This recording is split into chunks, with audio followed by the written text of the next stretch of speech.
Здравейте! Този клип няма да е от веселите клипчета, които обичаме да гледаме в YouTube. Искам да кажа само няколко неща и ще гледам да бъда бърза, защото не искам да натоварвам никого или да стане този клип твърде дълъг. Включвам камерата заради едно мое видео. Говоря за видеото, което съм качила за мистериозната ми торба от кейсчето. Аз съм един емоционален човек, по-скоро дете. И много се радвам, защото много обичам да изразявам емоцията си.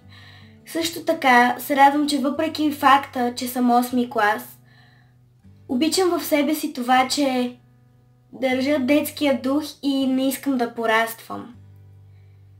Всички пишете там, че съм лигава или че се държа като кифла, а според мен една кифла не би се зарадвала на нещо малко.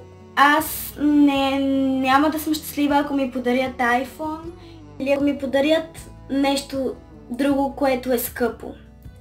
Бих се зарадвала дори на една салфетка, на която пише "Усмихни се", стига да е подарена от сърце и от най-близките ми хора. Вие не ме познавате и не знаете каква съм в живота. Това, че съм се зарадвала на едни нищо и никакви неща, не мисля, че ме прави лигла.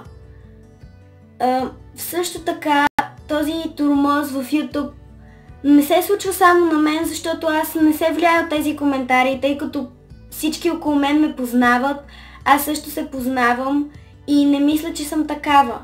Но може да има деца, които да се обидят от този факт и тези неща, които пишат всички.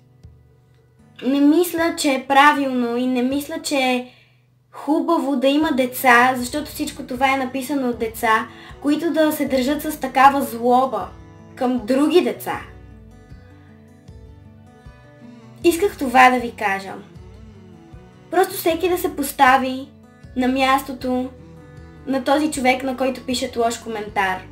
Замислете се дали ако на вас ви кажат "много сте лигав", а вие не сте, замислете се дали това има смисъл. Има ли смисъл да обиждате хора, които не познавате?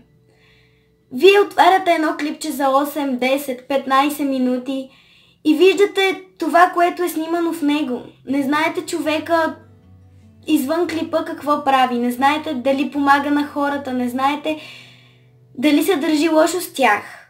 Той може да каже всичко. Но вие действително не знаете кое е вярно и кое не. Затова не мисля, че заради това, което съм се зарадвала на едни неща, ме прави лигла или кифла. Особено кифла. Имам приятели до себе си, които много обичам, и семейство, което ме подкрепя. И много ги обичам и те са най-важното нещо в живота ми. Благодаря все пак и на малкото хора, които написаха хубави коментари за това. И не, няма друг глас сложен. Моя глас си е. И общо взето това исках да ви кажа. Просто не намирам смисъл в цялата тази работа. И замислете се следващия път, на който и да е да напишете коментар, какво ще напишете и как бихте се почувствали вие. Защото според мен това е нещо много важно. И това е. Не целя с този клип някой да ме съжалява или да си мисли, че съм зле. Уча се от моите грешки, както предполагам и другите се учат от своите. Просто исках да кажа, че хората не ме познават и че в действителност просто се радвам на малки неща и това го казах вече няколко пъти и не мисля, че ме прави лигла. Просто това е. Благодаря ви. Благодаря ви на всички, които се държите добре не само с мен, а с всички в YouTube. Благодаря.